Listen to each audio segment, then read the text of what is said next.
Bruce Wolff, Wolff, Bruce Wolff from BrigadeAIR.org on today's show. In 5, 4, 3. Hello, I'm Charlie Simons, your host here on Do Not Talk, talking about two things you're never supposed to talk about: politics and religion. That's all I heard growing up. Well, I think that was bad advice. Love my grandfather. Look forward to seeing him again someday. But I think that was some poor advice. I don't think we should have ever stopped talking about it, because look where we are now. You can't have a civil discussion anymore. They just scream you down, shut you down. They don't want to hear anything. They, as in everyone on the left, I'm on the right, and unashamedly so, I'm on the right. But that's because I vote biblical principles, and that's how I see things. Now, you might think I'm completely wrong and I don't fully understand the Bible. Well, before you claim that, just make sure you actually read it, and you're not just going off what somebody else has told you. Read God's word. Things will become clear to you, especially if you ask him. Ask him for some guidance, some clearance, some clarity before you read the word. Start in the New Testament. If you've never read before, a chapter a day keeps false teachers away. The book of John is a great one to start, or you can read all 4 gospels if you want. But the thing is, once you start, don't stop. Go all the way through to the end of Revelation. Don't be afraid of it. But keep asking the Lord, please reveal your word to me. Please reveal things to me. In your name, Christ Jesus, amen and amen. Best advice I can ever give anyone. So I have a lot of respect for people who are out in the mission field, the people who are being the hands and feet of Jesus, as they say, who are actually there online on the front lines. And it is a battle. It's a spiritual battle. And I want you to meet a man who, that's what he does. That's what he does. I don't want to hear from a missionary. I don't care about anything about that. Okay, well, if you decide the show isn't for you, sorry you feel that way, but this is what he does. His name is Bruce Wolff, and he's with Brigade Air. Check that out. That's a beauty. Mission Aviation Adventure Camps. How cool is this? I love this. I always wanted to get my pilot's license, and just has not happened, never did happen. Brigade Air teaching these kids how to fly and how to get out on the mission field, because there's a real shortage of pilots being able to fly in Bibles and other supplies on the mission field, which is some of it so remote that you're landing on a dirt strip. You know, it's kind of like it's right out of the movies, like this.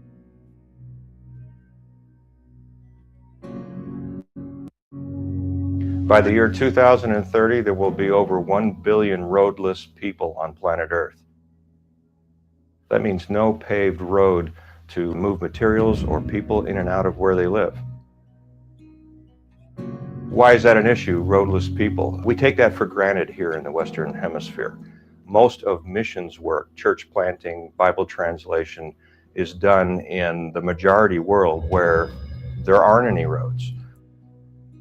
Because of tsunamis, earthquakes, war, how does humanitarian aid, how do supplies, how does the gospel get through when the roads are gone?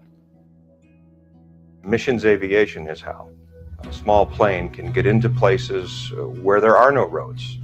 A small plane can bring medical relief, can bring supplies, can bring life where there's no other way to get there.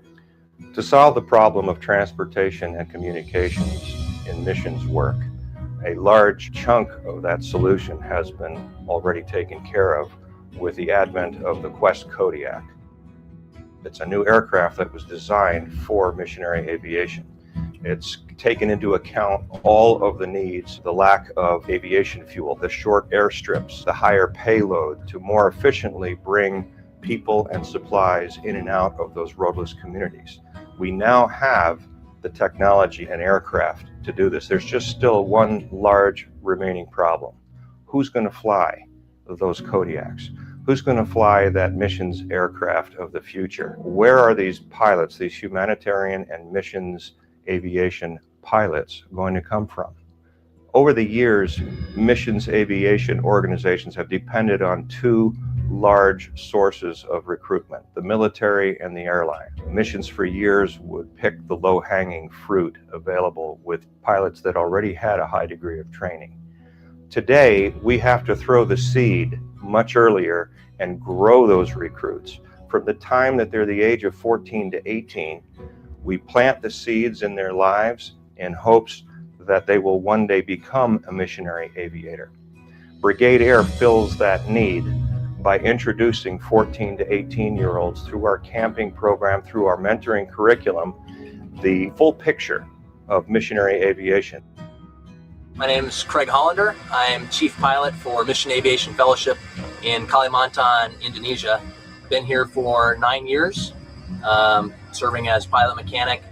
I was first involved with Brigade Air in the Mission Aviation Adventure Camps in 2002. Had the opportunity to instruct one of those camps in Columbia, California. I think the biggest advantage of the Mission Aviation Adventure Camp is just introducing younger kids to the whole concept of missionary aviation. I personally had never heard of mission aviation while I was in junior high and high school. It wasn't until my fourth or fourth year of college that I actually heard about it.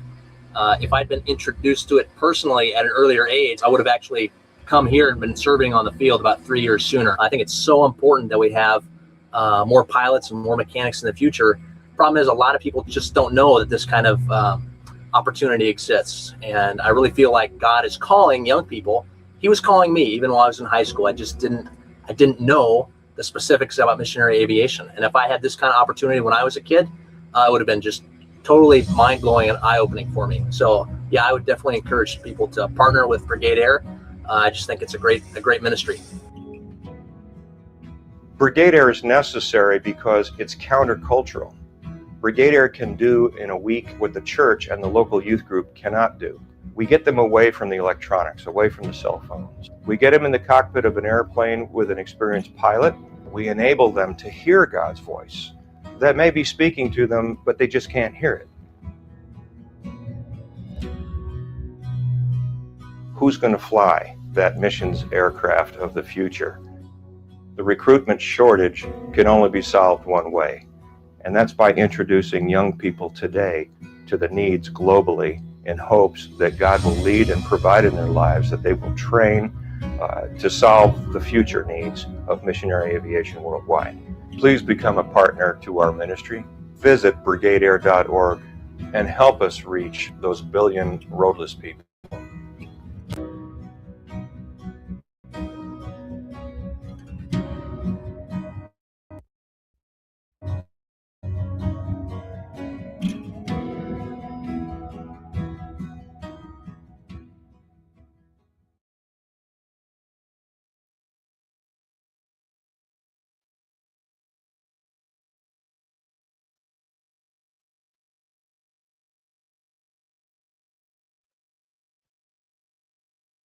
I bet he's got stories. I'm looking forward to talking to him. Bruce Wolff is on Do Not Talk. Right before I bring him in, though, I wanted to invite you and ask you to please help this show grow by just liking this. Hit that like button, and then it helps with the whole algorithm thing. And if you comment down below, it all works. It's gotta be 6 words or less, or more though, or more, because 5 words or less, they count it as a bot. That's just the way it is now. It's just crazy. So you'd be helping this show grow and sharing it. Sharing it is the best thing you can do, because Facebook deleted all of my pages last summer for a little show I did about Pride Month. Seemed to tick off some people at Meta as I expose what a fraud and a scam that is. And it's right around the corner again. Oh, man, every year now. Brigade Air on the air everywhere on Do Not Talk. Are you ready? Hit it.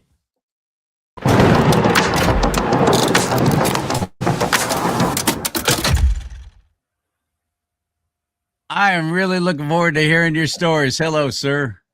Hey, Charlie, great to be here. I appreciate that. I'm glad you are. That was a good video there on your website, brigadeair.org. Well done. Really gets the message across now. When I was a fairly new Christian, I was looking into that. But the thing, I understand why you want to reach younger people, because you want them thinking this way and growing this way in the Lord's work from an early age, because life got in the way for me. Life got into the way for me because I was already in my 30s, working, responsibilities, owning a home, was single at the time. Nobody take care of my dogs or anything. I couldn't, if I just gave up and went on the mission field. Well, Jesus said, if you put your hands to the plow, don't turn back and look. Don't be thinking about, just go for it. I turned back and looked. What happened? I never followed through. And I've always had this dream of flying. This would have been an extraordinary way to do it, but you got to get somebody when they're younger like that. So I think that's very smart that you're educating and bringing them up in God's field, mission work. How long you been doing that? Well, let's see. I flew for a mission based in Tucson, Arizona, that flew in and out of Mexico for 6 or 7 years prior to starting Brigade Air in 2000. So that's been 25 years with Brigade Air and another 6 or 7 before that with the hands-on. And that was the exposure for me to the true need for new recruitment in this area of ministry. Aviation is just simply put the crucial, critical link where there's no infrastructure, there's no roads, as you just saw in the video. You don't wait around for infrastructure. That could take a couple hundred years in some places. So, the airplane's getting it done. Bible translation and church planting in the most remote reaches and frontier places that still occupy about 1 billion people on this planet. And he told us to go. He told us to go wherever that is. Go. Let people know. Let everyone know. That is our job. That is our work here on earth. Getting people ready and introducing them to the salvation through Christ Jesus. That's our directive. That's what we were told to do. Not just to sit back and show up at church once a week and go, okay, I'm good. And then go on living how I was that guy. God, okay, God, you can take care of this part right here, but I got everything else. I got this over here. That was my relationship with him. It was ridiculous. I was one of those Christians. That's sad. I think about all the time that I wasted. But did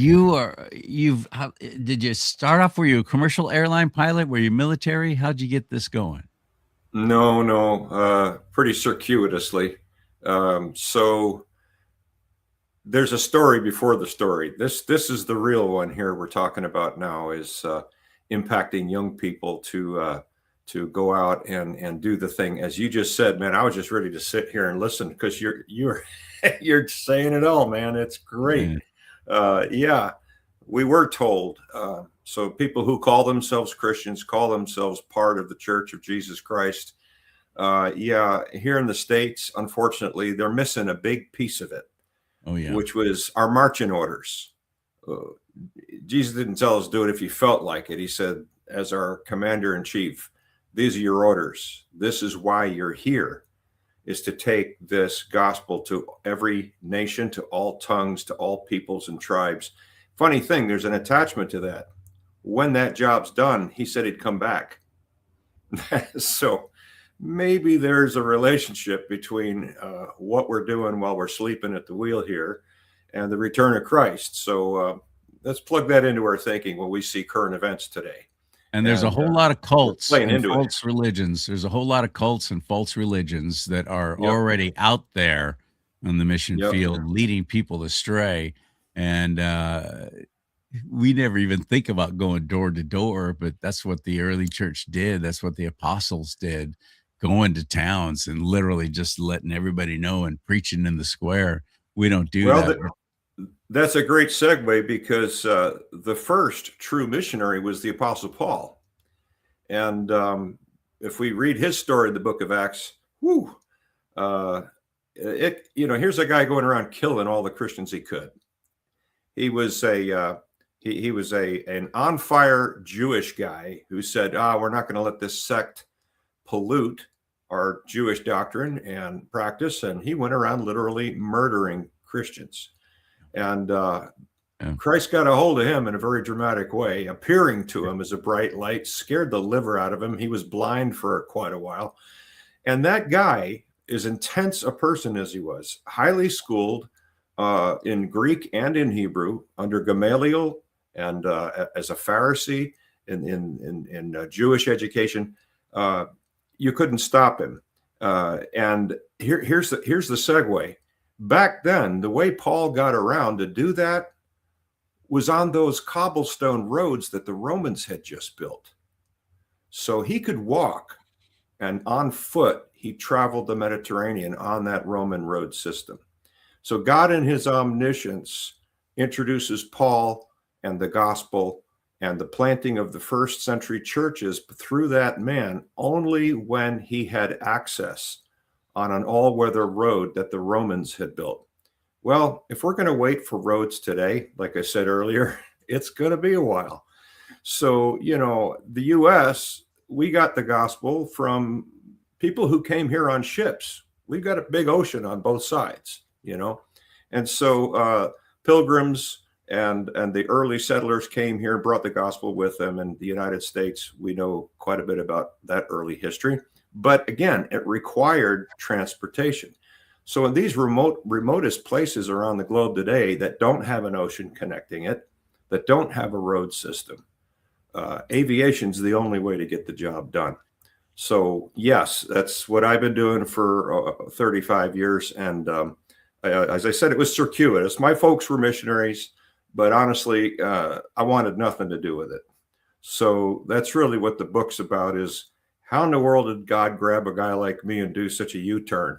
When I was fitting and fighting and screaming, I just did not want to do this because I saw how it was. It was pretty rough for me. My folks were missionaries. We were in Nigeria, and unfortunate for us, we got there just a year before the war with Biafra started. And so, they were shooting at us. Biafra, Africa's bloodiest coup, started in 1966. And it was just as oil was struck in the state of Biafra in the south. And the world's been it's now what, the fourth or fifth producer of crude oil ever since then. Well, we happened to be there when that all went down. And tribal factions and ethnic factions in the north and the south, you had predominantly Christian tribe, the Igbo people in the south. You had predominantly Muslim and other tribal religions in the north, and that's where Lagos was, still is. And so a war broke out, and anywhere from 1 to 3 million, we've never gotten a number of it, children were starved to death or chopped, women, children, men with machetes shot. Most of them were just starved out, though. And that all went down while we were there. It started.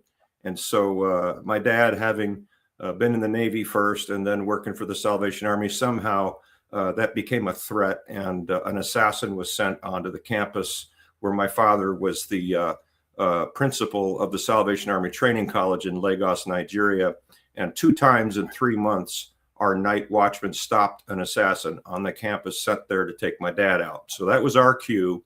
It was time to get out of Nigeria. We came back to the States in March of 1967. And there's a long You had story. to be young. I'm guessing you're in your 60s. You had to be very young. I was 8 years old when we came back from Africa. So it was formative. And for me, it's what they call a third culture kid. Mom and dad were born and raised in New York City. I was born in Greenville, South Carolina, but the family moved 27 times in 20 years, so I don't really know where I'm from. And now this event in Africa, after living in England for just less than a year prior to that, now we're in London, and come back to the U.S., but it's to my folks' home turf. Why were you in England? Was this your parents are doing other mission work there, or? Okay, I am telling it backwards. So You said 27 years or 20. You moved 27 times in 20 years. The family did, yes. So wow. That was, you know, since mom and dad got married. So my brothers and I were there for most of those. Couldn't tell you exactly how many, but we were in North and South Carolina. We were in Georgia. We were in Florida, and several places in each of those states. And so, then in '65, my folks went to London. We sailed on the original. Yeah, that's making me feel old now. I don't know. The original Queen Elizabeth from New York Harbor in '65 to Southampton in England. And it was the centenary celebration of the Salvation Army then. So the Salvation Army was 100 years old that year. And it happened that just coincided with my folks' arrival to do training that the Salvation Army was requiring before they shipped them off, before they shipped us off to Lagos, where my dad was the principal of that Bible college. So while we were there, Royal Albert Hall in London, look it up. Queen Elizabeth II was 39 years old, and she was at the event. It was 10 days of celebration because Salvation Army is a pretty big thing in London. They've done more good for people than the government. Oh, I love Salvation Army. I love them. Love them. I've done work for them too. Yeah. So my folks were with the Salvation Army. We met Queen Elizabeth there in her entourage coming out of Royal Albert Hall. Wow. You actually met her. Yeah, we were standing there with a bunch of British Boy Scouts.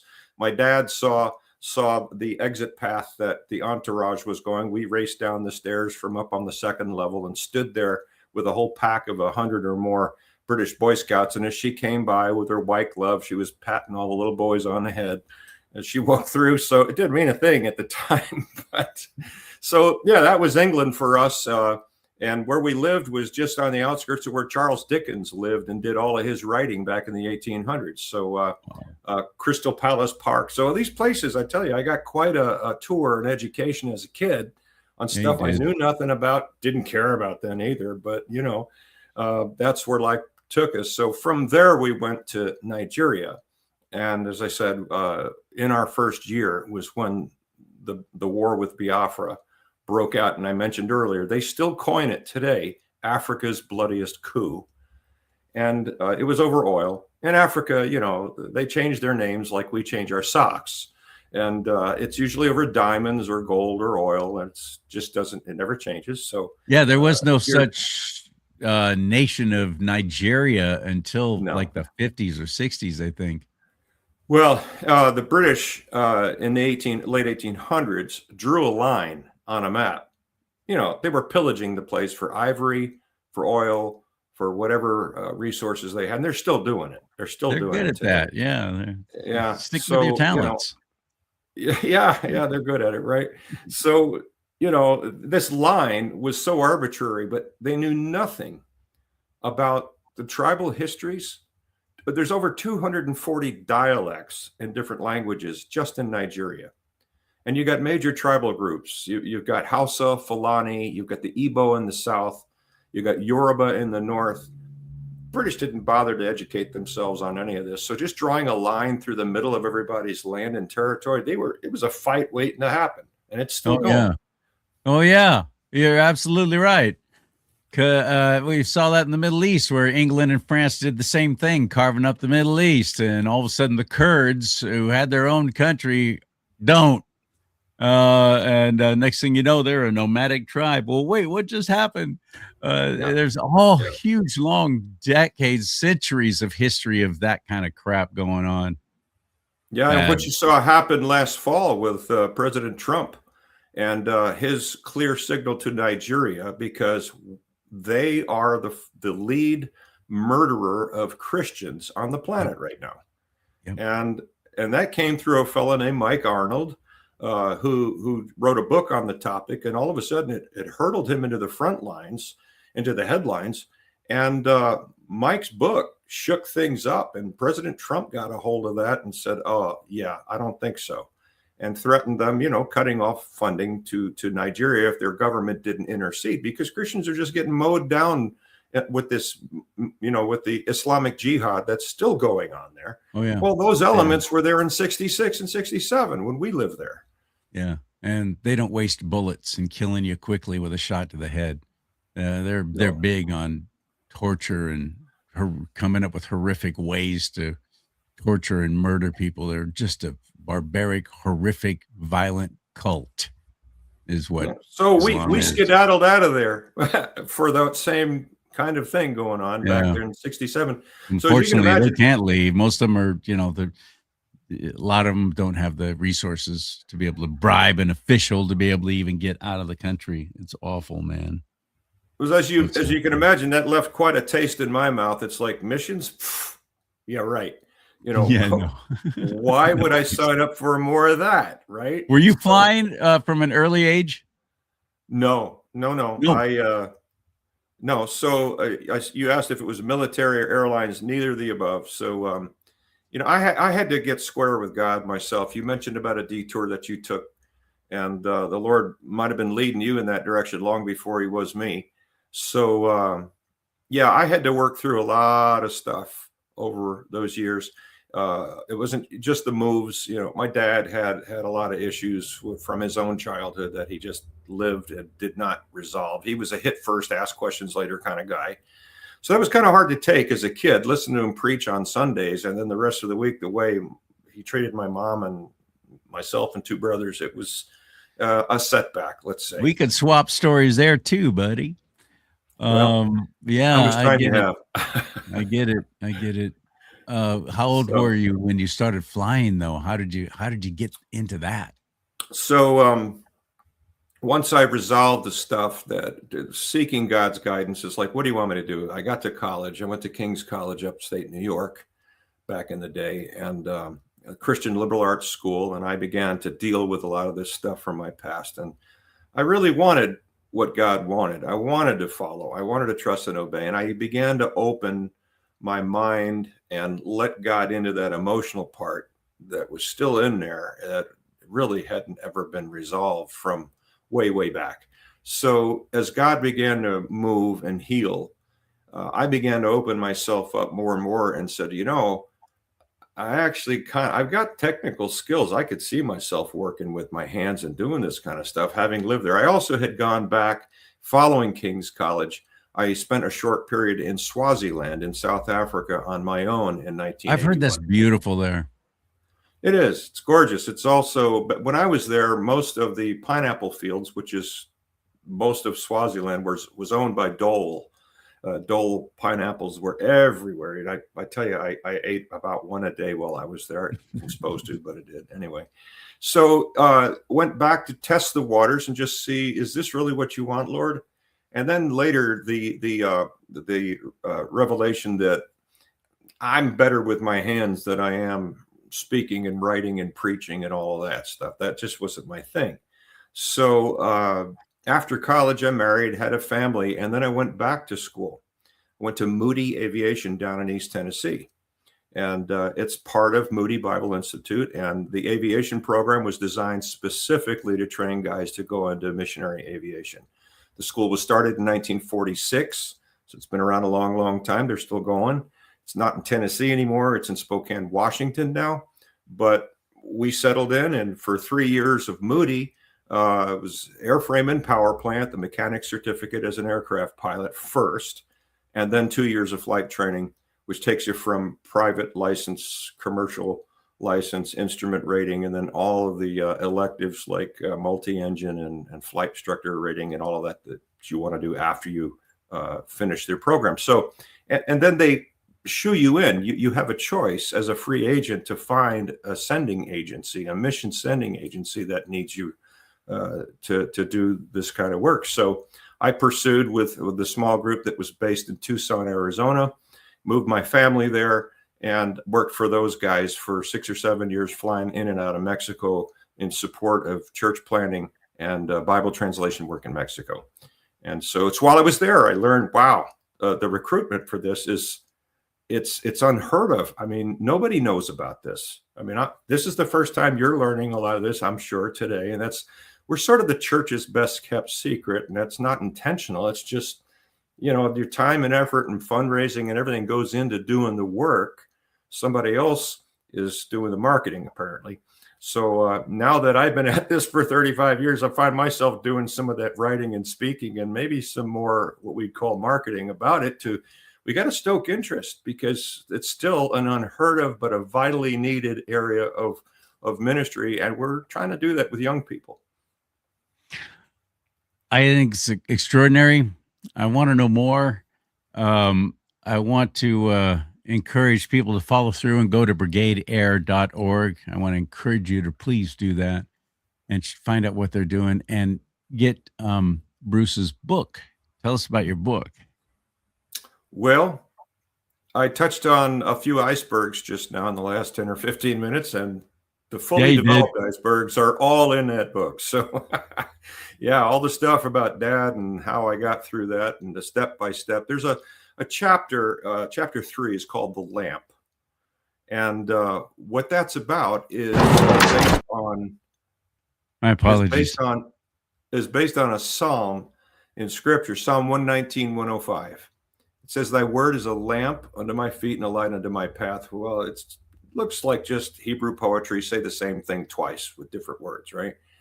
When I was in flight school, I started to learn something about static versus dynamic stability, and it dawned on me that psalm seems to illustrate that, but it's hiding in plain sight. Lamp unto feet, that's when you're standing still looking down and you see your feet underneath you, and that's all you see. This lamp is a little tiny 1-inch flame on an oil lamp, you know. And if you're standing still, that's all you see, lamp under your feet. It's not until you move and take a step that it becomes a light unto your path. And unfortunately, a lot of Christians today, like you said earlier, they go to church Sunday, the lamp's under the feet, it's shining, what the Word of God says, there it is. You got a lot of light on a lot of different issues over time, right? But do you ever trust and obey the light that you've been given and take that step in obedience? If you stand still, all you ever have is a lamp under your feet. Once you start to take steps of obedience and follow and trust, guess what? Then there's enough light for what? One more step. And you take that one, and you take the next and the next. And before long, you look behind yourself and go, wow, look at that path God just brought me through, an increment at a time, and he did miracles. He did miracles doing it. So that's kind of where my story pieces together, from the childhood piece to the family going back to, moving with me to go through flight school, and then raising financial support and moving out to Arizona and flying in the mountains of Mexico for those years. And then starting Brigade Air on nothing. I didn't have money, but 3 of us got together and said, this is a God project. And I believe through all of Scripture, when God directs you to do something, he empowers his own projects without fail. But you got to trust him, and you got to take it slow. It's not very American. We don't get that 50,000 candle power light to, look 2 miles in front of us. No, he wants you to trust him, and he's got this, but we don't learn to trust him unless we're willing to take the risk on what he says. All right. That doesn't mean bungee jumping, not that kind of risk, but just risking. I'm not in control. I'm going to let him be in control. And I'm going to take a small step and trust that he's not leading me off a cliff.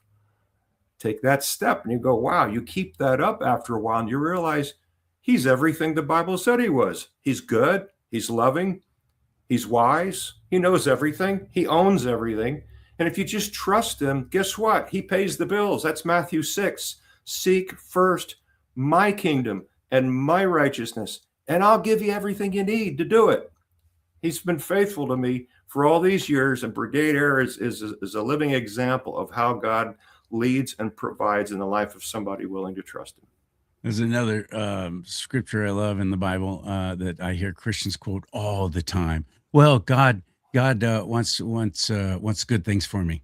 So it says in the Bible, the Lord wants good things for us, for those who love him. And I said, well, there's a comma there. Do you know what the rest of the verse says? That's Romans 8. Yeah. No, To those who are called according to his purposes. Exactly. And we Yep. don't do that. Well, I love him, so he's going to make good things happen for me. Are you called according to his purpose? Because that's when it's going to happen. Are you know, obeying what the word teaches? There's the litmus test, right? So, right. unfortunately, like you said earlier, I mean, we got all kinds of churches, and then God is presented by an awful big swath of what I call false religion. It's not what the Bible teaches. He's some divine dispensing machine. He's like a, he pops out you put a quarter in and out comes a can of soda or a lollipop. That's not God. That's a dispensing machine. They pray to him like he's an ATM. Yeah. I need something, God. Throw it my way. We are all called according to his purpose. It's no accident that we are following his son, Christ Jesus, and that we've given our life to him. If you just raised your hand in the church when the pastor asked, all eyes closed, everybody looking down, raise your hand if you want to be saved. And what have you done with it from there? The talents, I love that analogy, that story from Jesus about the master who went away and left the three servants. One got 1 talent or coin. The other one got 3 and one got 5, right? If I remember right. And what happened to the one when the master came back and the other 2 invested, did things with it, made the boss some more money. And then there was that third one who only got 1 coin, who buried it and didn't do anything with it. What happened to that servant? It didn't turn out well for him. What are you doing with the talent that God has given us when he gives us all talents? We got the gifts of the Holy Spirit. Are you squelching it? How many Christians have I talked to who have said, well, I don't, because I'll talk, I'm at work. I've paid the price I lost a 6-figure income gig in San Francisco, doing morning radio there when I first got saved, because I started going on the air talking about Christ and Jesus and that I was a Christian now. I started talking about it. They freaked out. I got fired because I became a Christian and actually talked about it on the radio. And then I have Christians, saying, yeah, I don't wear my religion on my sleeve. If I were you, I'd be putting on a tank top with no sleeves at all, because you better start sharing, because we're going to have to answer. We're all going to have to answer. What did you do with the talent that I gave you? What'd you do? Just go to church every week? Good on you, except for when a good football game was on. God will forgive me. I got to go to this football game.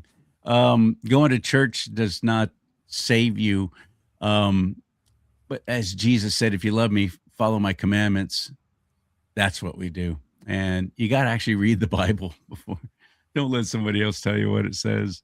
Read it for yourself. But I want to hear some of your stories about flying. You've been in the mission field and things happen. I've been on that little, what we call puddle jumper, more than once. Once, just a vacation, I went down to Costa Rica and I wound up on one of those areas that was there were no roads. Only way you could get there was one of those small planes landing on a dirt path.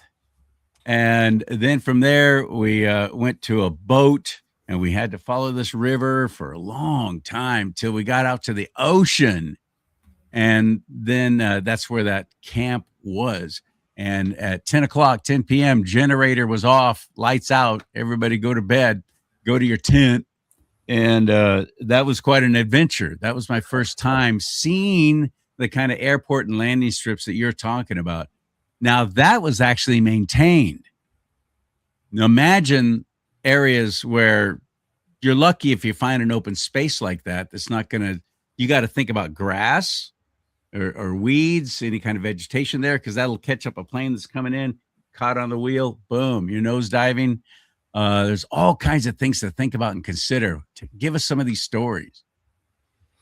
Well, you said those strips are maintained. Well, just cleared of brush. Yeah, right. And not paved. They were dirt. Of course, yeah, dirt, gravel.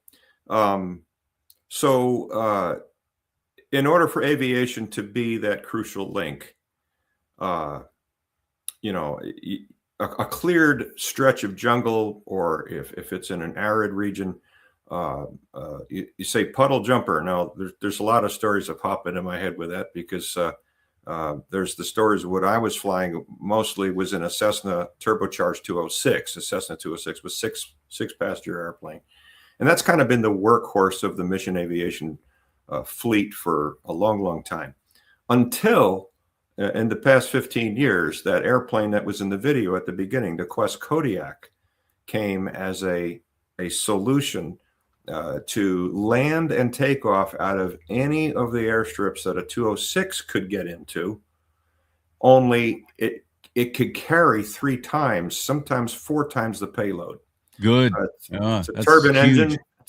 It's a turboprop airplane with a 750 horsepower Pratt Whitney engine. So bigger tires.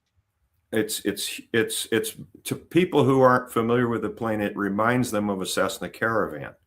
Caravan couldn't do what this airplane does, because a Caravan has a pretty wide wing, and its payload, it's built for a different purpose. This plane was built as a workhorse to carry in many more times the gross weight of what a Cessna 206 could do into the same strips without having to rebuild them all and widen them and lengthen them for another airplane. It was a new design. The wing was designed very uniquely, and I'll say it was designed by Tom Hamilton of Stoddard Hamilton Aircraft Company up in Washington. He's a West Coast guy. He was building airplanes for a long, long time before this, and he and a former missionary, retired missionary from MAF, Mission Aviation Fellowship, one of the large sending agencies based in. They were in California. They were in Redlands for over 50 years, and now they're up in near Cascade, Idaho. They're just outside of Boise. So those two guys got together on a napkin drawing back in the 80s and said, man, how are we going to solve this? And that's what turned into the Quest Kodiak.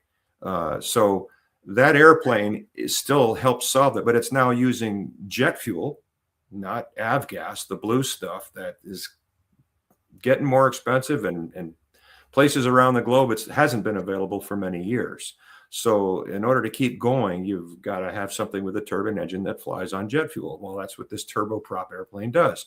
The wing was designed shorter and wider, and it's called a discontinuous leading edge. There's a lot of aerodynamic features built into that airplane so that it can do this slow and heavy, what's called short takeoff and landing. And when you say shorter and wider, that can go both ways, or two ways. You're talking about the width of the wing, and when you say wide, is that the length of fore to aft? Yeah, leading edge to trailing edge. Yes, it's okay. The whole design. And so the width wing is the depth of it from you said fore to aft. Fore to aft is front to back.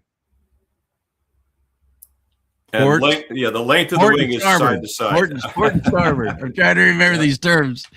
Okay, so port and starboard, that's what we would think normally is the length of the wing, right? Yeah. Yes, the width, okay. How wide. Most people probably are not even interested in this at all, but I am fascinated with it. So it's okay. The idea is that this plane was from scratch a new design to serve this purpose. Okay, so now we have that. Well, the plane I was flying was the last generation before that. They're still out there. The Cessna 206 is still used every day all over the world, right? And in this enterprise of missionary aviation and humanitarian aviation, it's still the one that's, as long as you can get the blue fuel, the 100 low lead gas, it's 100 octane blue stained fuel, not like the gas in our cars, which is red in color. So that's the fuel that's getting harder and harder to find because it's not being produced like it used to. So that's a problem. It becomes a limitation. So the point is, all of these new design features went into this airplane, taking all of these issues into consideration right from the drawing board. And it was made special. It was made custom for missions aviation work. So I got into it, like I said, through, circuitously. It took time. Then I served in Mexico. That's the second time you've used that word, by the way, and I have no idea what it means. Circuitously? Yeah. The long way around, the long way home, in a circuit. I went not a direct straight line, but look at all the things I'm learning. Look at all the Right, things I've learned from Bruce. yeah, I went around the block a few Circuitously. Okay. times. Yeah, it's just a circuit tour. Let's call it that. So Okay. it wasn't Good, I like straight that. line, Yeah. shortest distance. It was probably the longest possible distance between 2 points. Okay. So yeah, it took many years. But anyway, that's I don't feel bad. Moses was 80 before God did something with him. Abraham was 100 before Isaac was born. So I'm okay. It's all right. I Okay. wasn't quite that old. So, but yeah, then the Lord, the thing about the lamp again is as you're taking those small steps and you keep moving, you're wanting to trust him and obey him. So you say, well, I think he's saying, let me go this way. And you do. And guess what? While you're moving, it's like my mom used to say, it's easier to steer a moving car than a parked one. Now you got to be about our age for that to make any sense. Because mom learned to drive in an old Willie's Jeep in New York City and trying to parallel park that thing with traffic. Wow. Oh, With right? the 3-speed on the floor. And popping Oh, the my clutch, goodness. and people are trying to push you out of the way before you take the space. That's where that thought comes from, is trying to grunt on that steering wheel and trying to cut that from full right to full left. No while power they're steering. moving. Oh, no. No. So once you're rolling and moving, God will give you a bump to the left or the right and go, nah, not quite there, but over here a little bit. But it's up to you to get moving. That's that lamp under the feet, light under the path thing. It's a choice. It's an obedience piece. It's recognizing God for who he is, and he's not a divine lollipop in the sky to make me feel good, right? That is not the God of Scripture. So when you enter into that relationship of faith and trust with him, and you do it through his son, Jesus, that you're very clear about, you don't just wake up one day and say, okay, God, I'll do it your way. You first have to own that you are a sinner. That's what the Bible teaches. That's a word you're not allowed to use today either. But here we are talking religion and politics today, right? What I do, brother. You're a sinner, and according to God, you deserve death because you can never meet up to his holy, high standards, right? But he's loving too. He's not just some guy with rules. It's like, this is the way, this is his character, who he is. And in order to relate to him, it's got to be on his terms. So we learn, like you said, read the Bible, figure that part out, and then come to him and confess. That means to agree with God. I agree with what he says about me. Now I'm getting close here, right? I start to agree with him. Then I what? Repent. That's another word we're not allowed to use, but it's all over the Bible. That means to turn, right? To change your mind. So first agree with God about who you are and who he is, then change your mind about the way you've been doing life. Guess what? You accept the sacrifice of his son, Jesus, and his resurrection. And now you begin to live by faith. And it's a process of growing. It's a process of learning to trust him more and more. And all of a sudden you find yourself on a completely different path than you used to be. Faith is an act, isn't it? Yes, sir. Yes, sir. Yeah. So if anything, the book is about that process of how I got there from where I started. Now, it happened that my folks were missionaries, but it was the worst reason for me to go into missions was what I experienced as a kid as a missionary brat. But I got over it. You went anyway. Yeah. It's like the poor preacher's kid. You didn't answer my story or my search for. I'll get there. Yeah. Okay. So the 206 story. I love hearing these kind of stories. I love it. Well, yeah. Well, the first airplane story, I was long before I was a pilot, and that's the first chapter in the book. Actually, is when I was on my way to doing this short-term thing and kind of testing the waters and saying, "Is this really what you want me to do, Lord?" So after I graduated from college in '81. I went and spent several months in Swaziland, working as a volunteer with a missionary group out there, and just flying there on the airlines. I mean, from JFK to Amsterdam, and then from Amsterdam through Zaire to Johannesburg. So, I mean, that's crossing the equator and all the way down. I think that leg was 15 hours just from Amsterdam. So all that went stunningly well. KLM Airlines, all that, right? So then. The last 50-minute flight, 50, not quite an hour, was from Johannesburg to Manzini, Swaziland, the next country over. That's a towards the small little Indian plane Ocean. you're on. Well, it was a twin engine. It was a twin engine British turboprop commuter. Okay. It probably sat about 30 people. And it wasn't even an hour flight, as I said. It's South African Airways offered that flight twice a day, same route. You know, it's usually hot and clear. It's a lot of high desert there. And we're crossing mountains to go into Swaziland. Well, yeah. Turbulence. Going doesn't over begin to desert mountains, describe. man. The updrafts, you're bouncing around like crazy. Well, then there's what happened to us. So and back then it was just a curtain separating the crew up in the front from the passengers. Without a whisper or warning over the intercom, we hit some sort of a pocket. Now, this is before I was flying, before I was a pilot. And the best description I've heard since then is it's what pilots today would call cumulogranite clouds. Granite, not a good word. Well, it felt like you hit granite. Yeah, exactly. That's what I figured. We lost thousands of feet and dropped not in a dive, but I've heard about this happening. Suddenly dropping out of the sky. And the lady no lift under the wings. And you're still going forward, but there's no lift under the wings. It's just like there's suddenly a vacuum sucking you down towards the earth. Downdraft. Yeah. And it's violent. You drop fast.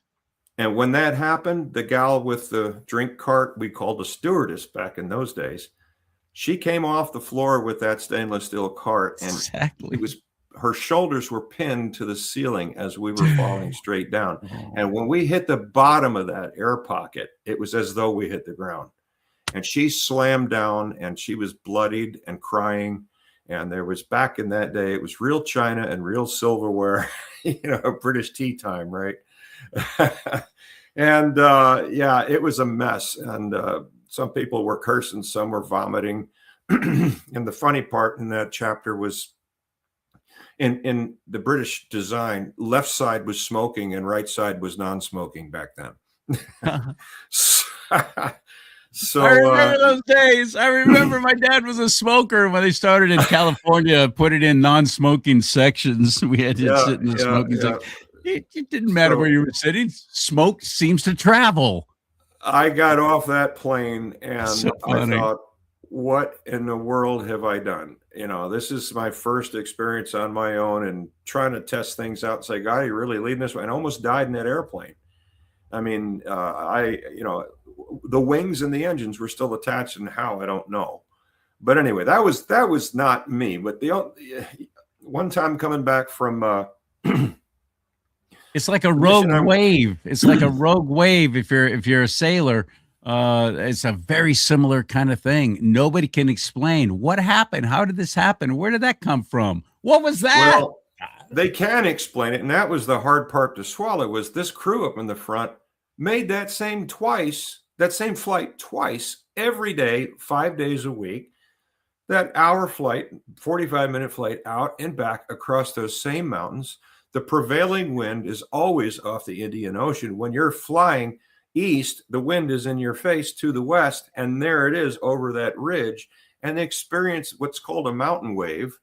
It was there. It didn't change, but they were surprised by this.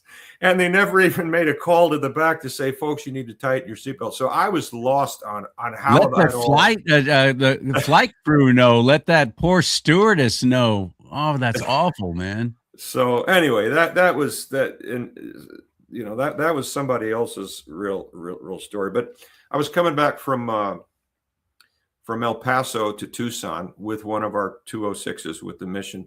And there was scheduled maintenance for another one of our 206s, which had been in country with another one of our families that was based in Chihuahua City.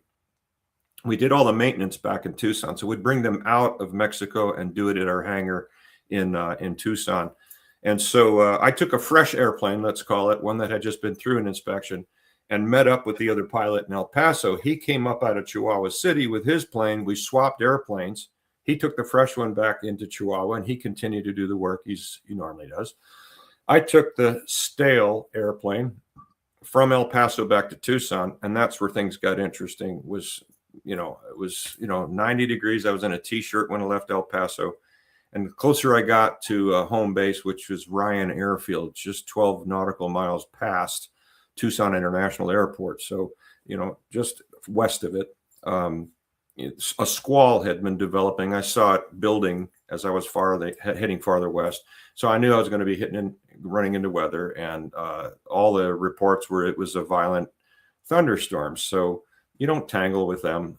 You certainly don't file IFR and fly instruments and hope for the best. No, especially in a small plane. If you can't fly around the whole weather pattern, you land until it passes by, huh? Well, I was just the flight line and the time left and the time, speed, and distance of that leg of the flight. I was just going to make it back to where our base was in Ryan Field if everything had gone normally. Well, I get to Tucson International first. And one of the things Moody went out of their way to teach guys doing this kind of flight was the kind of habits they don't teach you just in normal private pilot training everywhere else that you go. Your training at Moody will save your life. And it did again in this instance, because part of their training was if you're going to switch fuel tanks in an airplane, in all of them, of course, the big ones, a lot of this is automated. But there's still a variety of fuel tanks. They're in the wings, they're in the center of the airplane, depending on if it's a Boeing, there's a center fuel tank and there's wing air tanks. In a Cessna, there's usually 2 large tanks in each wing, one in each wing. And so you have to manage your fuel through that flight. And that means time and distance and how much you've consumed in order for the plane to stay balanced in flight. You don't just suck one wing dry and leave the other one full, because now you're fighting the weight of that side is heavier. I'd never even considered that. Wow. Well, go get some flight training. You'll learn all about it. I want to. I've dreamt of that for so long. Well, keep dreaming. Yeah. So you got to manage that. If it's a 30 minutes on each side or an hour, whatever it is. So what Moody taught us to do was, if you're going to switch tanks, burn it into your head. No matter where you are or what the airplane is or what the conditions are, switch it. It's common sense when you think about it, over a place that you could land if you had to, because you got 2 fuel pumps to consider here. One of my old Ford pickup trucks had dual tanks, and it was notorious that one would always go out.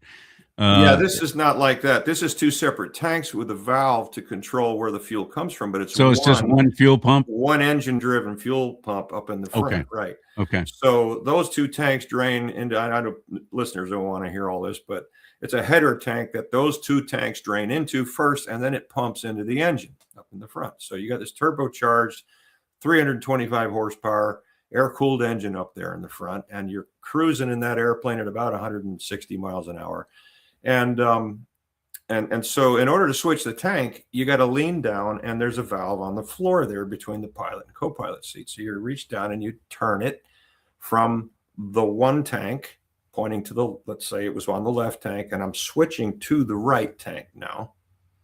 And unfortunately for me, the design of that fuel pump, the fuel valve rather, goes from left to right, but first it passes through, I don't know why they did this, the off position. So you do it quickly, and you don't lollygag. The engine doesn't quit. Because if you do, the engine quits. If you stop in the off position, well, that's just silly, right? Why would you do that?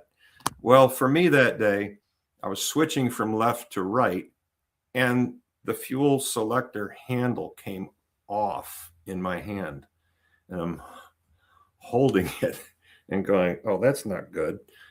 I had no idea what position that valve was in when the handle came off. Was it still on the left? Had I gotten it to the right, or was it somewhere closer to the off position? So now I'm leaning over, my instrument panel's right in front of my nose, and I'm watching what's called. There's no co-pilot. You're by yourself. No, well, you don't need one on these flights in this plane, but there's a manifold pressure gauge in front of you, and that's your first indicator. Is it's a turbocharged, so it's manifold pressure gauge on there, and it's usually up in the 30 inches of manifold pressure. And if that needle starts to flicker, you got an issue, and it did. and my engine quit. So I was, you know, I had a lot of fuel on board. I just couldn't get to it. And again, God's providence in the training at Moody for me, that at that moment, if I hadn't done this very close to the Tucson International Airport, I was still within gliding distance of those main runways. And it's just a commercial airport. There were 2 jets getting ready to take off out of there to beat that storm. Yeah. So if they call you off and say, no, that runway's not clear, you're not going to be able to do that. Well, when I yell Mayday, I own the airport. That's another way the rules work. So these 2 guys were taxiing out for takeoff. I saw them, and about that time, and I'm watching this, and the engine quits, and now my propeller's perfectly still in front of the airplane, but I'm at about 4,000 feet with plenty of room. Sure got quiet, didn't it? Sure got quiet. It got very quiet. Now it's a glider. It's a glider. It still flies beautifully, just quieter. And you do have to find a place to put it down. So why not put it on the runway right there? You know? That'd be nice. Yeah. So that's what I did, and it ended very uneventfully. And of course, over ATC, they're asking the airplane call sign. They said, "Will you be needing equipment today?" And that's language for, is there going to be a fire when you put this thing on the ground? And do we need to get foam trucks and all that? And I said, negative on the equipment. We're fine. I had it under control. I knew I could make the runway, and I did, and just glided to a stop and pulled off. But they went ahead as a precaution and called out all these fire trucks. So there's these guys in flame suits, and now it's raining sideways, and temperature had dropped from 95 when I left El Paso. Now it's like 50. Because the storm is here. And it's wet, and I'm in a t-shirt, and so this whole cadre shows up here and around the airplane. You know, when I came to a stop, it was obvious there was nothing wrong with it. It just wasn't running. They didn't know what happened. And so the poor gal who was the TSA and the authority for the airport authority, she's dressed like a police officer, and she comes with a clipboard and a female cop, and she comes and she's got glasses, and it's raining so hard she can hardly see me with water drooling down her glasses. And she leans over, and it must have been her first day dealing with something like this. She didn't know what was happening, if it was going to be a crisis. I mean, there's fire trucks there. They were expecting something more dramatic. It was a slow day. It was exciting. They wanted something to do. But this is how a missionary writes a newsletter at the end of that month to all the supporters and tells this story. But mine always ended with a bit of a twist at the end. And this one tells the story of this poor lady coming up to the airplane. And I hop out, and it's raining, and I'm under the wing, and she's soaked, and she's coming up, and she has her clipboard. She's going to take a statement from me and check ID, et cetera, et cetera. So the first thing she says isn't, "May I see your license?" She said, "Do you have a pilot's license?" And now these guys are standing right behind her and watching. And I said, "No, ma'am, but I always did want one." And of course, this row of firemen start cracking up. They got it. She didn't. She's just staring at me like, well, what do I do now anyway? So yeah, God was with me. And I'm, again, the basic training I had at Moody is what I stuck to that day. And if I hadn't, I don't know where I'd have put that thing down, but you had to be high. You had to be still very high altitude to be able to coast all that way, because I can't imagine why you would switch tanks if you were that close to the airport. You must have still been a ways out, but you had enough altitude that you figured you could glide in. Yeah, I wasn't real high because the clouds that were developing as I progressed to the west were getting lower and lower as this system. I was getting closer and closer to it. So, you know, I still had a couple thousand feet above the ground, and it was plenty to glide in there. It wasn't a risk but again, the credit goes back to why I went to Moody to get this training. And that's one of the reasons I'm still here and that came through so many times while I was flying in and out of these rough strips down in Mexico that it's a God thing. It's like, if you're going to do it right. So, you ever been greeted by any unfriendlies when you're out on the mission field flying in? Well, like drug cartels. Oh yeah, we shared a lot of airstrips down there with known drug runners, and that's just how it was. Oh yeah. In fact, it was connections of the mission that I worked for that had actually built these runways. And listen, you know, these people in a lot of these places, I'm speaking for the, you know, the 80s and 90s, they're growing stuff. And yeah, it's illegal, and it's a problem of, if they didn't grow those, the poppy plants and the pot and everything down there, they're feeding their families. And in a lot of places down there, that's their only option if they want to eat. And so it's so destitute. And so it was a live and let live thing. We're not law enforcement. The federales and the local aduana, the airport comandante, whoever was in charge in that area, knew where there were drug runners. And so that wasn't our issue. We just kept our nose clean and, you know, live and let live. And we were supporting the missionaries and the church work going on. And it did come to a clash on a couple of instances with some of our guys on some of these airstrips. But the Lord protected, and always got our plane back. You look at taking off your aircraft at gunpoint. I'm sure you've heard those stories. Sure. Now you've dedicated your life after having actually done it and being trained, like, sounds like one of the best places you could ever learn to fly in the missions field like this, which is very different. And you decided you wanted to share it with others, and you wanted to encourage them because, you know, as I learned when I first started looking into all this, there's a tremendous shortage of pilots in the mission field. They got the planes even. I hadn't even considered the fuel. I'd never even thought about that. It's not like you can pull up at a Valero and fill up in the 83 octane. You can't do that. You got to have special formulated fuel. And you were talking about aviation fuel. That's 100 octane. And now it's jet fuel if you have a turboprop. You can't just find that anywhere. And you're not around an airport. So you got to ship that in too. This is a huge undertaking doing the Lord's work. Oh, yeah. Yeah. But again, where he directs, he provides for. You know, someone used to say to me, God always empowers his own projects. So, you know, you can come up with your greatest idea, but if it didn't start through prayer and the word and asking God, how does he want to solve this problem? Go to him directly. Look, he created everything there is by speaking words. I think he can do it. You know, That's the problem with those of us who do follow him, is he's too small most of the time. We forget.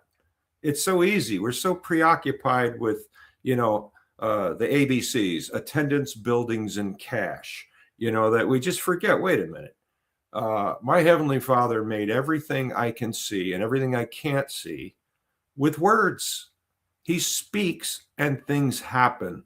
So if I'm coming to him on his terms and I've trusted him, his promises are all over that Bible, and I stand on them. And that's the only way Brigade Air, those stories are in there, how it was funded, how people came and volunteer pilots. Listen, we did this in 21 states and 6 foreign countries. We've had just about 200 week-long camps in our first 23 years. How many countries? 6. With the U.S., Canada, Hungary, Romania, Eleuthera, Bahamas, and Ecuador.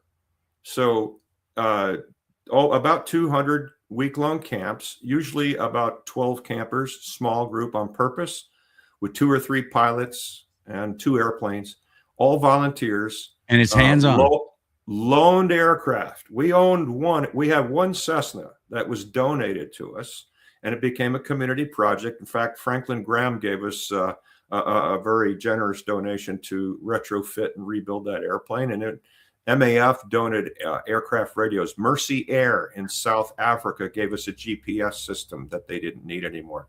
So the whole community came together. The paint was donated from Frito-Lay Company with leftover paint after they had painted their fleet of biz jets. And so one thing after another added up. We had this gorgeous airplane that was donated. It was older, but very low time, and it looked brand new. That was in the video too, that you just saw at the beginning. So we had that plane, kind of our flagship for doing camps predominantly on the East Coast. But then all the others were loaned, borrowed aircraft where a guy says, here's the keys, bring it back without denting it, please. And he gets a tax write-off from us because we're a nonprofit. And, it cuts down on some of his overhead, right? And then the volunteer pilots, which we carefully screened, here's the punchline. We had over 4,000 kids in 21 states and 6 foreign countries, never had an accident, never had a bruised knee, never had any dented metal. And that is, again, God's word. Psalm 4, verse 8, for you alone, O Lord, cause me to dwell in safety. And that was written by the words of King David again, a guy who knew how to swing a sword. He was a warrior, all right? He had shed a lot of blood in his days, but you alone, O Lord, cause me to dwell in safety. Only God could do that. But it was, again, through trusting and obeying, and he kept up his end of the bargain, which is let me do the part I'm responsible for and trust him to do his part. So these kids, I'm calling them kids because I'm over 30, and anyone under 30 automatically becomes a kid. Deal with it. That's what you get when you get older. You get the privilege of calling everybody a kid. You got these kids that are probably in ages from where to where on average. Depending on the specific camp, but 13 to 18 or 14 to 18 in some places, because we did this through partnerships. So they're very young. So they don't have their pilot's license. Oh, maybe no. Some do. Well, yeah, you got to be 16 to log time, according to the FAA, towards a certificate of rating. So minimum of 16. We actually had a young man who had been waiting since he was 9. His story is in the book. It's in the back. The last several chapters are what we call the produce aisle. And it's all of there's some pretty hairy stories in there about different camps we did. One of them in Florida back in the day was a wayward son of the caretakers of the camp that was hosting our program. Was an adopted. He was a Russian child adopted when he was about 8 or 9, and the boy just wasn't right. And after he was 18, that boy ain't right. That's right. His parents kicked him out of the house, and it was a rough story. But that story's in the book. We were all bunked down there in this camp in Florida, and we only learned this early the next morning when the camp director got me up at about 4:30. I was supposed to be up at 5:30, and came to his office, and he showed me something on the computer that had just come out over that kid had taken a .22 rifle and murdered his landlord that night, who was a paraplegic lady who owned the house. He murdered her, stole her van, went to the gas station, which was 1 mile from the entrance of the camp. He did a drive off, didn't pay for the fuel, and he had made it as far as the driveway of the camp where we were all sleeping that night. He was going in there to kill his 2 adoptive parents and anybody else that he could. And a 911 call. I did not expect that. Okay, wow. Those are the kinds of stories in there, man. Wow. But there's a lot of stuff. So how God has protected and rescued and preserved, it's just one after another, because guess what? I was vulnerable, and that's the whole point. You can take a risk on God. You've got his promises, and we don't know how long we have. I tell you what, I want to die with my boots on. I want to die busy doing what I'm supposed to be doing, not sitting back and playing crossword puzzles in a trailer in Florida somewhere. That's not for me. Me neither. I can't imagine going out that way. I haven't lived life that way. I don't want to go out that way. But I love what you're doing. I think this is amazing. How often do you do it? How many times per year do you take these kids into the field like that? Well, the field is actually a local airport. We would put together a program, as you asked before, are they pilots? No, they're coming and they're curious about this. And we give them hands-on, we give them stick time, but they're never the pilot in command. I am a certified flight instructor, but at the Brigade Air camps, we were never logging time towards a certificate or rating. They were just introductory and familiarization flights. whetting their appetite. It's kind of You're what planting the seed. Yeah. Yes, we are. It's kind of what the EAA Young Eagles program has been doing for 40 years now. First flight, but we're doing it several times during the week and giving them full exposure to straight and level and banks and landings and takeoffs and the whole thing. And then we do ground instruction time. So they're learning about aerodynamics, they're learning about physiology, they're learning about the air traffic control system. And then we've got a ream of video material, which comes right from the mission field, live stories. Some of them are mine. Most of them are from other mission groups that we work with, of how God has used and rescued live stories. And some of them happened. One of them is down in Colombia when rebels grabbed the pilot and plane at gunpoint and took him off to an encampment in the jungle. And they were there for months before he escaped in the middle of the night, crawling on his hands and knees through the jungle, found the airplane, uncovered it, and took off in the thick of night with no runway lights. That's like out of a movie. That's like out of a movie. And why would they keep him? Why would they hold him like that other than they were hoping to get a ransom paid? That's it. Hostages. They wanted ransom, right? So, I mean, the mission made their own homespun movie, and that's one of the movies we use at our Brigade Air camp. So this is all real stuff, all right? And how long does the camp last every time? It's a week. It's been a week. So this is like science camp, man. Next level science camp. I would be all over this if I was that age. Man, that's life changing. Even though you're 31, you're still too old. So you said you're 31. You said you're past 30. So yeah. Right. So I am for the last 3 or 4 years now, because I'll be 67 this month. You pointed that out earlier. I'm not going to ask. The FAA starts to weigh in on guys with a pilot license once you're 65. If you're flying for the airlines, you can still pass a physical and keep doing it. I still have a flight instructor rating. I still have a commercial pilot license and a second class medical, but I'm not using it that much anymore because honestly, that kind of flying to the kids and going in circles and stuff, wow, it's tiring. And that's not the kind of flying I used to do when I was in Mexico, but what the Lord led me into. And so we've handed off the camps that are still going. They're in Maine and in California. And there's one down with one of our partners here in North Carolina near Charlotte. And so other people run them now. And my role is doing what I'm doing with you right now. And it's drawing attention and promoting, and wrote my a memoir. Biography would be terrible. And told my story to say, look, if God could use me where I started, he can use anybody, but it's got to be on his terms and in accordance with his word. We don't get to tell him how he's going to do that. Right. So it's remembering he's God, I'm not. And he's got plenty to say about that. And he's a good God and he loves us. So you got several camps or schools throughout the U.S. Sounds like at least 3-4 different states. If you go to our website, to our partners page, you'll see live links there on the partners page. And every summer that list changes. And you go directly to them now. We used to process all of the camper registrations on our site. Camps and campers. There you go. And that partners organizations, for instance, click on that first one there that says Baptist Park. That's up in Maine.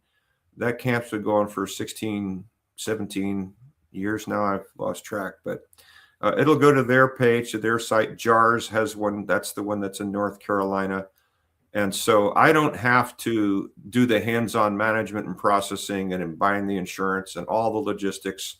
And so anyone there's things that come into play that you don't even, you can't even consider. And look at this. I'm looking at the cost right now for an entire week, and that includes meals. Soccer camp. That's because of the network of aircraft owners and volunteer pilots. Listen, that's the biggest expense for doing this, obviously, is the aviation expense. But we've got a network of partners out there who want to loan their plane and want to take a week off. Maybe a lot of them are airline pilots. We've got some great stories in there on the website too. And they put in for a week of vacation. and they come and fly for our camp. Other guys, there's a guy up there at that camp who's been working for FedEx for many years. And he schedules it every year now and takes that time off for a week or two, and he runs that aviation camp, and he's a FedEx pilot. So it's That is a very reasonable price. That's basically $100 a day, and you're getting the lodging, you're getting all the meals for your kid, your grandkid, your nephew, your niece, your neighbor's kid, somebody that you want to share a blessing with. You're on the West Coast, Charlie. Go back there if you don't mind. And if you click on the link for MAF, they're closer neighbor to you than the one you just saw. So the third one down there on the left. MAF in Idaho? Yeah. Yep. Okay, there it is. Aviation Adventure Camp. That's it. Oh, you got one coming up in July. In Cascade. Beautiful. Yep. And it's at the Cascade, the old Cascade train depot. Oh, it's a beautiful spot because they do kayaking. Cool. The river's right there next to the airport. So even that price is very reasonable, $975. Yeah. And this is life-changing stuff here. This is something that a kid who's like, yeah, I don't know what I want to do when I grow up. I don't know. Maybe exactly I'll be what it's for. Yeah. It will light a fire. If they come, go one more on it has to. Look at the third one, if I can draw your attention there. Not the third one, but it just says JARS. They're another one of our partners where we ran and organized that camp for about 16 or 17 years for them. And yeah, go back to our website. There you go. JARS, there it is. Yep. North Carolina. There you go. And where the mission takes flight. That's a great photo right there. Look at that. And that 206, that's a Cessna turbocharged 206. They bought that airplane for just doing introductory flights for young people after we infected them with our method. And now they use this as their primary. We infected them. Oh, yeah. Yeah, they caught the bug, man. They saw it works because we've been doing this long enough. One of our campers in 2017, young lady came back. She had gone on from the camp she took when she was 17 years old. And then in 2017, she came back as a rated flight instructor. And she was one of our volunteer pilots now as a second generation flying more campers. Wow. Bruce Wolff, I am so glad that I met you. I am just fascinated with all of this. And let me bring up your book once again, Finding Hope, Navigating an Obscure Path, Learning to Trust God When You Can Barely Understand Him. Now you're on the Amazon. I can see you're either on Books A Million or Amazon or Barnes & Noble. That's fine. You can go there to get it. But you know what? I didn't mention this earlier, but Fidelis Publishing is the publisher of my book. And Fidelis was started by retired Lieutenant Colonel Oliver North, which you probably have heard of. So Ollie North started Fidelis, and his longtime friend and the editor, Gary Terashita, has worked very closely with me, and what an incredible ministry he had to help me get this book off the ground. Well, for the 250th birthday of America, Fidelis is running a coupon with a 25% discount all of 2026. Look at that. So it's 250THBDAY, 250th birthday at faithfultext.com. And you get 25% off if you go to them. So of your book or all their books? All their books actually this year. Okay, so we got to remember the title of yours then to be able to do that. But okay, so keep that up there. Anybody still trying to write that down? 250THBDAY. That's the promo code or coupon code. 25% off. Faithfultext.com. And look on there, because I'm not a big fan of Amazon. Look on there. I hate promoting them. I'm always asking people, can I get it through your website? I don't want to go to Amazon. I hate them. Yeah. I think they're wicked. Jeff Bezos. No, thank you. Anyway, it's called Finding Hope. Oh, there you go. Look at that. I can make it bigger. Finding Hope, Navigating an Obscure Path. Here, Here, I got one right here too. Look at There it's you amazing. go. I have one right there. You go. You have one. There you You go. see my All right, man. Dude, Thank you so much, Charlie. It's been wonderful. I fully agree. And if anyone was bored by all our aviation talk, then they just don't get it. They're still in the dark. Okay, wait. Then here you go. So that's 250 Tango Hotel Bravo Delta Alpha Yankee. Yeah. If they were tired of the aviation talk, now it just got worse. There you go. There you go. Very All right. good. Now, Bruce Wolff, and his website is BRIGADE air.org. Brigade, BRIGDADE. Brigade, no, BRIGADE. air, AIR.org. You got it. You got Good it. heavens. I'm just, I'm lucky to be functioning. But I really, you're a blessing. You're a blessing. And count on me to So are help you. in the future from this point forward. Anything I can do to help you, count on it. Just reach out anytime. Thank you so much, man. Appreciate you. Okay, buddy. Talk to you soon. That was awesome. See, I love that kind of stuff. That's life adventure that you'll never forget. And the retirement package is awesome. Well done, good and faithful servant. Retirement package is awesome.